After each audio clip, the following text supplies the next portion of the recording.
Morning बच्चों। तो देखो आप लोग का ये चैप्टर 12 चल रहा था जिसका नाम है the angles pair of straight line and triangulars. ठीक है, तो 12.2 का मैं फर्स्ट सेकंड करवा दिया था। और उसी का जैसे कि ऑल्टरनेट एंगल किसको बोलते हैं, एक्सटीरियर एंगल मतलब बाहर, इंटीरियर मतलब अंदर। ठीक है, कॉरस्पॉन्डिंग एंगल क्या बोलते हैं, इंटीरियर एंगल। ठीक है, ये सब आप लोग खुद से कर लोगे। ये 3rd नंबर भी दिया है बिल्कुल। ये एंगल किसको बोलते हैं, 3rd नंबर आप लोगों का होम टास्क रहेगा। ठीक है, देन देखो आप लोग का आज 4th नंबर में चलते हैं।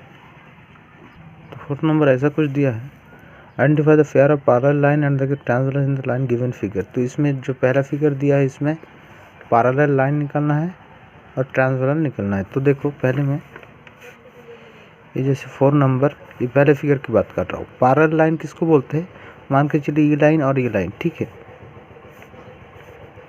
तो ये दोनों के बीच में जो डिस्टेंस है, मान के चलिए यह 4 सेंटीमीटर होगा, तो यहाँ भी कितना होगा, 4 सेंटीमीटर। तो इसको बोलते हैं पैरेलल लाइन। तो समझ गए पैरेलल लाइन किसको बोलते हैं।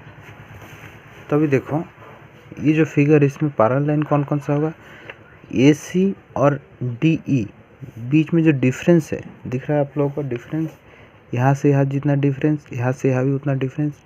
AC और DE के बीच में डिफरेंस सेम ही है, तो इसको क्या बोले, पैरेलल लाइन। तो क्या होगा, पैरेलल लाइन कौन सा होगा, AC एंड DE। ठीक है, और ट्रांसवर्स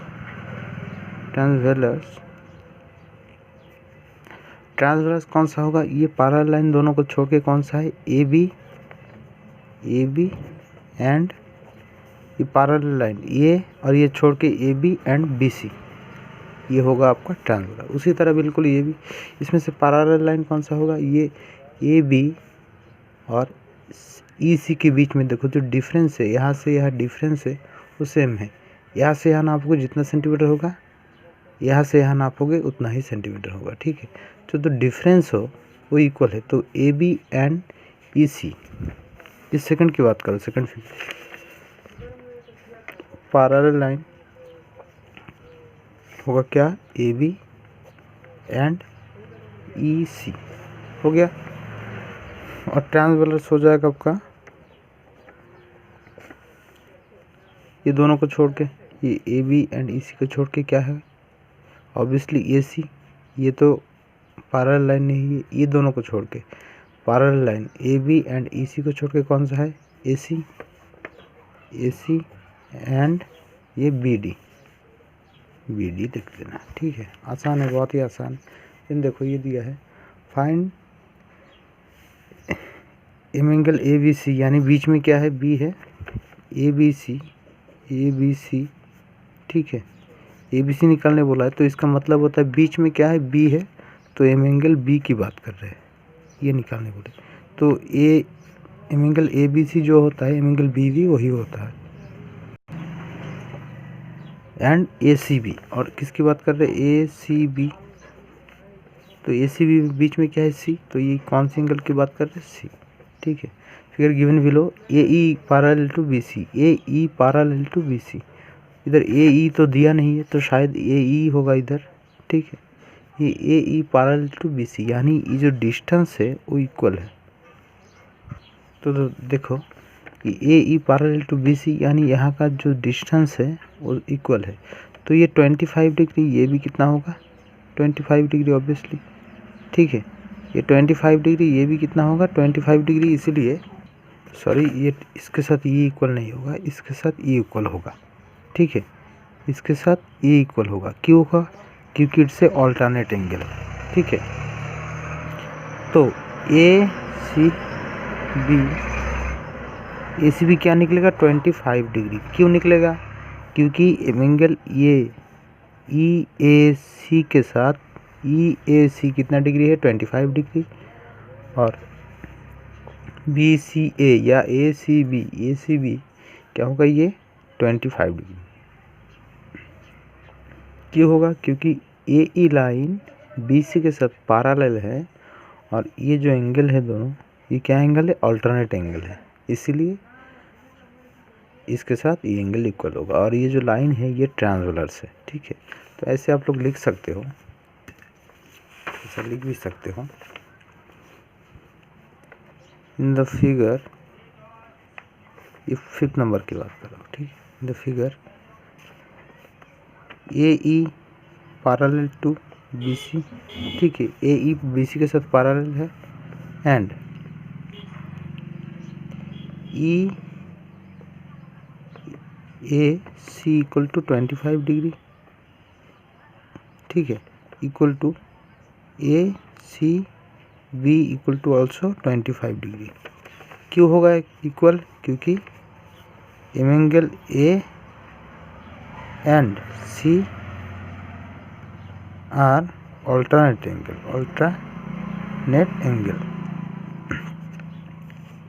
एंगल है।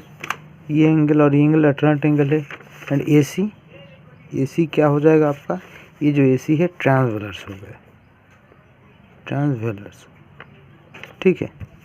उसी तरह एंगल ये 70 डिग्री दिख रहा है आप लोगों का, इधर कोई सा भी, ये जो 70 डिग्री है, मान के चलिए मैं एक नाम देता हूँ, पी नाम देता हूँ, ठीक है। इधर भी पी ए बी कितना डिग्री हो गया आपका? 70 डिग्री, इक्वल टू किसके साथ इक्वल होगा? ए बी सी क्या हो जाएगा? 70 डिग्री होगा। क्यों होगा? क्योंकि P A B and A B C क्या एंगल है? ये भी अल्टरनेट एंगल है, हाँ, अल्टरनेट एंगल, ठीक है। और ये जो ए बी है, ए बी आपका ट्रांसवर्स, तो निकल गया आप लोगों का ये बी एंगल कितना निकलेगा? 70 डिग्री निकलेगा।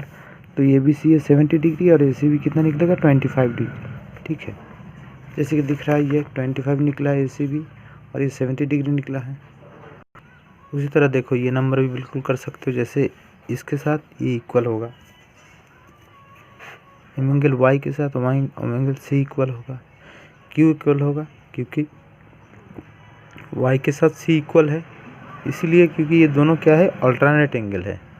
और ए क्यू के साथ बी सी पैरेलल है, या पी क्यू के साथ, ऐसे लिख सकते हो, पी क्यू के साथ बी सी पैरेलल, ऐसा दे भी दिया है, P Q B C parallel, find the value of x, तो ये 50 डिग्री होगा।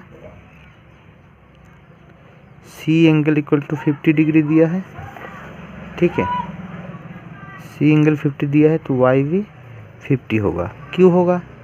क्योंकि अल्टरनेट एंगल है, ठीक है। उसी तरह बी एंगल कितना दिया है? 60 दिया है, और एंगल एक्स भी क्या होगा? इसके इक्वल होगा दोनों, ठीक है। एंगल एक्स भी क्या होगा? 60 होगा। क्यों? क्योंकि ये भी अल्टरनेट एंगल है, तो ये दोनों अल्टरनेट एंगल ऐसे लिख सकते हो, अल्टरनेट एंगल, ठीक है। और ये X, A B and A C, A B and A C, ये क्या है? ट्रांसवर्स, ठीक है। तो समझ गए। उसी तरह ये देखो एम एन और एल, एम एन पैरेलल है, डिस्टेंस इक्वल है, पी क्यू, ये पी क्यू, ये भी दोनों पैरेलल है, एक्स वाई जेड निकालने बोला है, ठीक है। तो ये 100 डिग्री, ये बहुत ही आसान है, ये 100 डिग्री होगा, तो वाई भी कितना होगा? वाई इक्वल टू 100 डिग्री, ठीक है। ये 100 डिग्री, ये वाई भी 100 डिग्री, ये 100 डिग्री, तो ये 100 डिग्री, क्योंकि ये क्या एंगल है? कॉरस्पॉन्डिंग एंगल, ठीक है। क्या एंगल है? कॉरस्पॉन्डिंग एंगल, तो इसलिए 100 डिग्री, ये भी 100 डिग्री हो गया वाई। तो अगर देखो वाई अगर 100 डिग्री हो गया, ठीक है, वाई अगर 100 डिग्री हो गया, तो ये कितना डिग्री हो गया? स्ट्रेट लाइन के ऊपर सिचुएटेड है। वाई अगर 100, बाहर का अगर 100 होता है, तो ये एक्सटीरियर अगर 100 होता है, तो इंटीरियर क्या होगा? ऑब्वियसली ये 80 होगा, ये 80 होगा। तो अगर 80 होता है, क्योंकि ये स्ट्रेट लाइन के ऊपर ये एंगल और ये एंगल स्ट्रेट लाइन के ऊपर है, तो ये 180 डिग्री, वाई भी 180 डिग्री हो गया, ठीक है, क्योंकि ये कॉरस्पॉन्डिंग एंगल है। तो ये वाई एंगल और ये एंगल जो एक स्ट्रेट लाइन के ऊपर सिचुएटेड है, तो ऑब्वियसली क्या होगा, ये 80 डिग्री हो जाएगा, क्योंकि दोनों मिलकर 180 होना है। या मान के चलिए ये 100 डिग्री, ठीक है, तो वाई तो निकल गया 100 हम लोग, क्योंकि कॉरस्पॉन्डिंग एंगल है। तो ये 100 डिग्री, ये भी कितना होगा, क्योंकि ये एक स्ट्रेट लाइन के ऊपर सिचुएटेड है, तो ये 80 होगा। तो 100 प्लस 80 मिलकर आपका 180 हो रहा है, क्योंकि ये स्ट्रेट लाइन होना है। तो ये एंगल इसके साथ इक्वल है, ठीक है, ये एंगल इसके साथ इक्वल है, ये एंगल इसके साथ इक्वल है। तो ये एक्स इक्वल टू क्या होगा, 80 हो जाएगा।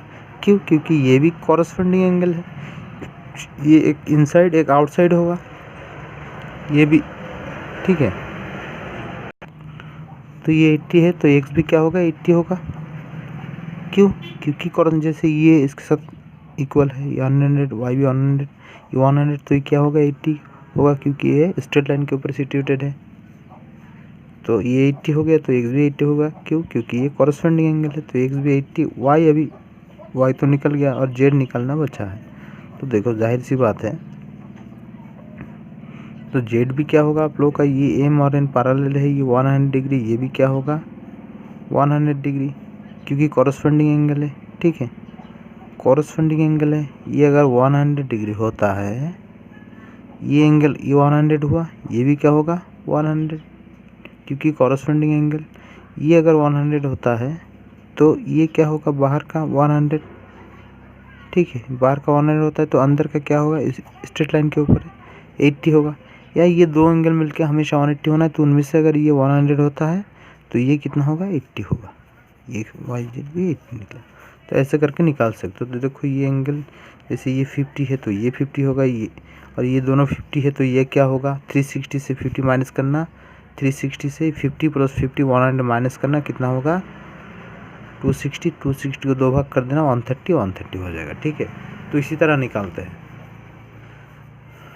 ऐसे करके करोगे, बाकी का मैं कल समझा दूँगा।